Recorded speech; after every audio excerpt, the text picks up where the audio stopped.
Hey everyone, my name is Jake and today we are going to be looking at some Choosing Beggar stories, so sit back, relax and enjoy. Actually called the cops on me.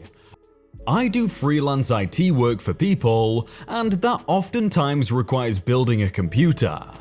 I get a message from someone at the time I thought was a friend, asking me to build a computer for him. I help him pick out the parts and it came out to a couple thousand. Told him he could pay up front or he could pay in installments and got the computer when he was done. We have a verbal contract that he was going to pay up, so I put the machine on a credit card knowing he'd pay. I'd pay off the card and I'd pocket the extra I charge for labor and time. A week later, it's set up and he is refusing to pay, saying that since I'm not a legit business because I don't have a brick and mortar location, I am not a real business, so he doesn't have to pay. I tell him it's waiting for him to pay, if not I'd sell it to someone else. A couple hours later, police cars show up and they intend to arrest me for stolen property. I explained the situation, sat them down and showed them my chat logs with the customer while I offered them coffee. Apparently, he was cited for misuse of 911. I ended up parting out the system to recoup the costs. And that is why you gotta get a written contract with everyone. Like, if you're in some kind of deal, just get a contract. $5 per picture? You guys are jerks.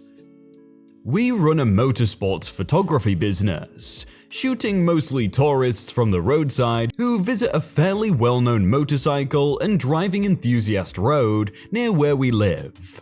It's the tail of the dragon on the North Carolina-Tennessee border in the USA. We have been doing this full-time for over 18 years, with a team of several photographers who also shoot full-time or part-time for us. Our work has been featured in dozens of magazines. We have been on the Discovery Channel, History Channel, Travel Channel, PBS, Weather Channel, etc. Point being, we are quite well established and could be charging pretty much whatever we want for our photos. And we still just charge $5 per digital image, same as when I started back in 2001. It's tough work, sitting outside all day in the elements and bugs, shooting sometimes tens of thousands of photos a day, and a lot more complicated backend than most people realize to make it as streamlined for the customer as possible. Most customers are very grateful for the service and the price, and rarely do we get anyone even trying to haggle over it, despite processing thousands of orders a year. But this one guy about a year ago took it to a level we just couldn't let slide. He places an order for 6 digital images.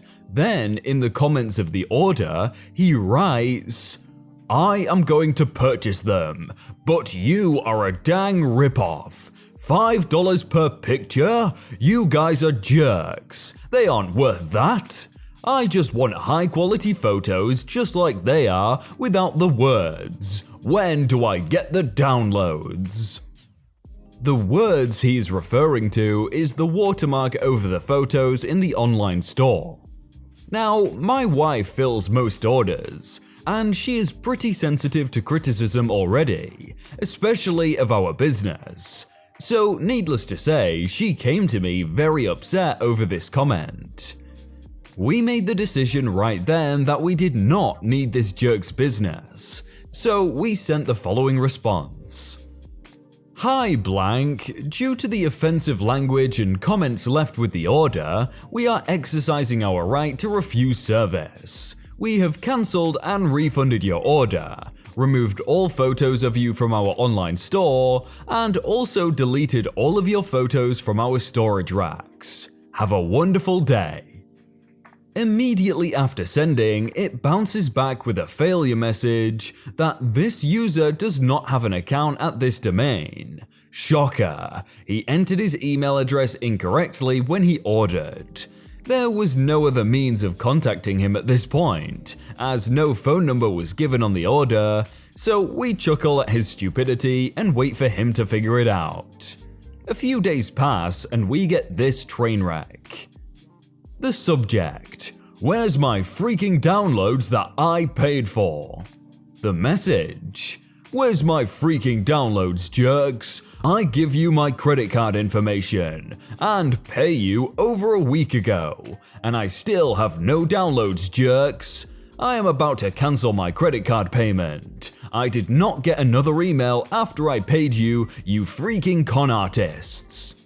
So, we reply to the now correct address. Mr. Blank, the language you have used repeatedly is unacceptable. We tried to contact you the day the order was placed, but it bounced due to an incorrect email address you entered.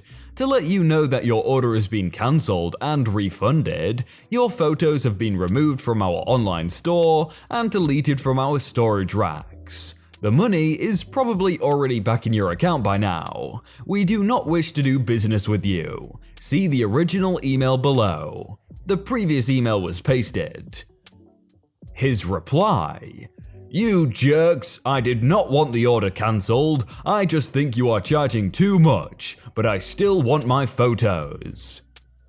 So, our final reply from us to him: Mr. Blank, we are now blocking your email. You will be missed. Signed, Nobody.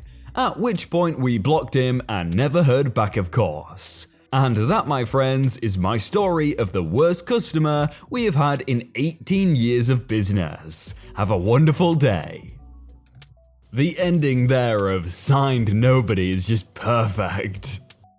Ew, Pepper.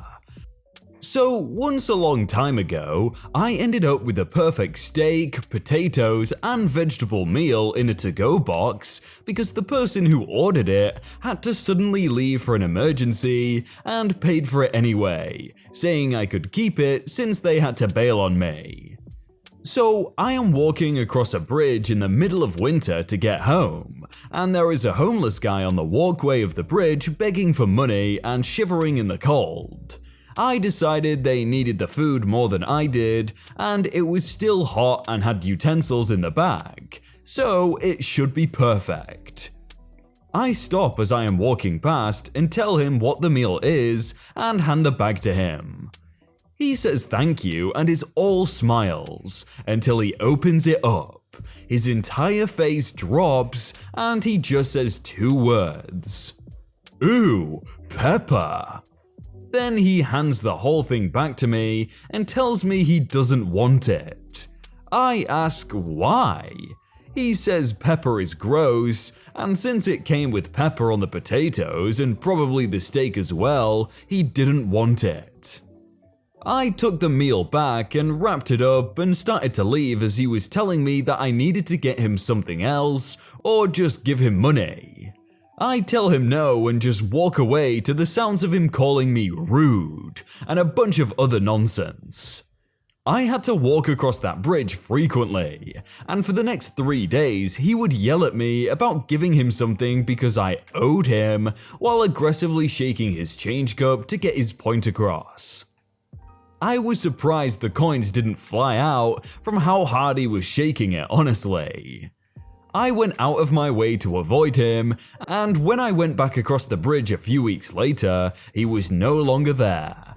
Honestly, if he was allergic or something, I could understand completely, but the whole thing was just weird.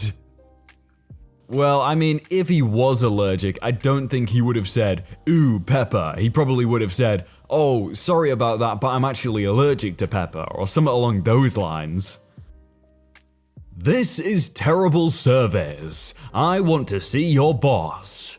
Sir, this is a face painting station at a free kids carnival. At my old community college, there was an event every year called Festival of Tales, and it was a free, reading-themed carnival for kids. Games, prizes, story times, face painting, food, you know, the usual. A class I was in made us work a few booths at the carnival for credit. My friend was working the face painting booth, and I was doing the storytime circle. I'd just read stories to kids. I was done with my shift, and my friend at the face painting booth called me over because she had so many kids' faces to paint, and I guess her partner left and it was just her. She asked me if I could help her, and I said of course, but I had to leave soon because I had to go to my cousin's wedding, but I'd stay and help for a bit.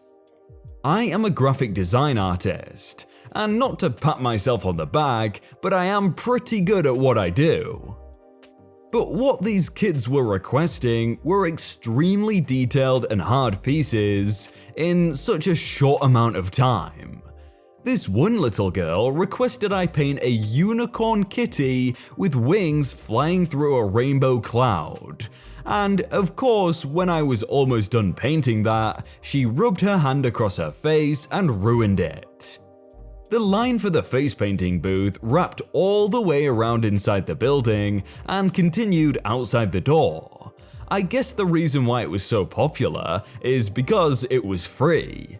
I had some parents come up to me and complain that the line was too long. I didn't really know how to respond to them since this is a free kids event and there's no management involved whatsoever. We weren't even getting paid for this. This one dad kept complaining about how long the line was, even though his family was only second in line. He then came up to me while I was painting some kid's face and said, "This is terrible service. I want to see your boss." I told him there is no higher up, this is a free event and we are all volunteers. There is nothing I could do. He then accused me of lying. Dude, there's literally no one here to help you. You're not even paying for this activity. Even if there were someone here in charge, all they can do is say sorry for a long line for a free activity. I then told myself, screw this, I'm not even getting paid. Finished up the kid I was working on, said goodbye to my friend and got up to leave. Dude then believed me when I was leaving and tried to apologize as I was walking away. Take it up with corporate, buddy. I really hope they made like a big scene out of it so every other parent in the line saw that it was this guy's fault. Am I a choosing beggar? I responded to a Kijiji ad in which someone had a pair of shoes for sale. It was posted in my area, so I messaged her. "Hey, still available? And where can we meet in my area?" "Yes, still available. I don't live in your area, I live in my area." "Okay, so you must travel to my area then. That's where the Kijiji ad was posted, and your location is 25 minutes away from there." "No, not willing to travel to your area. Come meet me at my home if you want to try on. I don't want to waste time and gas if the shoes don't fit you." "I'd rather not meet at a stranger's home if possible. Can we meet somewhere in the middle? I'm just a bit confused as to why you would post an ad in a specific area when you're not willing to travel. I will purchase these shoes for full advertised price, no questions asked if they fit." "So my location is a problem. Do you live near the fire department?" "Yes, about 5 minutes from there." "Is it possible we can meet at the fire department? I'm willing to travel, the shoes are a great price and they look beautiful." "No, meet at my home or no deal." "You're not willing to drive 5 minutes to make a $25 sale? No thanks, I would definitely clarify that you are located a distance away from your posted ad area. I would consider being a bit more polite to the next person who inquires about the shoes. Thanks for your time." I understand a bit of her logic. It would be a waste of time if the shoes don't fit. But in my opinion, I'd rather not have strangers knowing where I live. I didn't think I was being too picky. I personally think that's fine, like meeting at a fire department is much safer than meeting at some random stranger's house. Literal choosing beggar twice. Number 1 was walking out of Pizza Hut. A homeless lady sitting on the curb hits me up for a slice. As I'm leaning over and opening the box, she says, "What flavor?" And I reply, "Veggie lovers." She goes, "Aw, what? Never mind," while giving me the stink eye and finished off with a "tuh," like she was actually ticked off at me. The "tuh" really got me, man. I was 1 sec away from blasting her for her witchiness, but then I let it go and drove home. And number 2, I hadn't eaten all day. On my way to work, I worked night shift, so I pull up to the Wendy's drive-thru and get a burger, fries, and a drink. While I'm waiting at a set of lights, a guy approaches my car and knocks on the window. He asks me for some food, so I offer him my fries. He turns me down and says, "Nah, can I have the burger?" I'm like, "You can have nothing." Light turns green and I drive off while he's swearing at me. I live in New Zealand. We have a ton of assistance in place if you fall on hard times.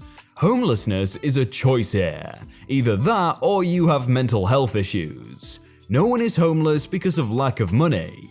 Beggars really can be choosers here. I think the first mistake on that second one was just opening the window at all. If someone comes up to me and knocks on the window while I'm at a red light, that's not opening. Wow, those 2 videos right there look really good. I'm gonna have to click at least one of them. Right, guys? Click one of them. Watch more videos.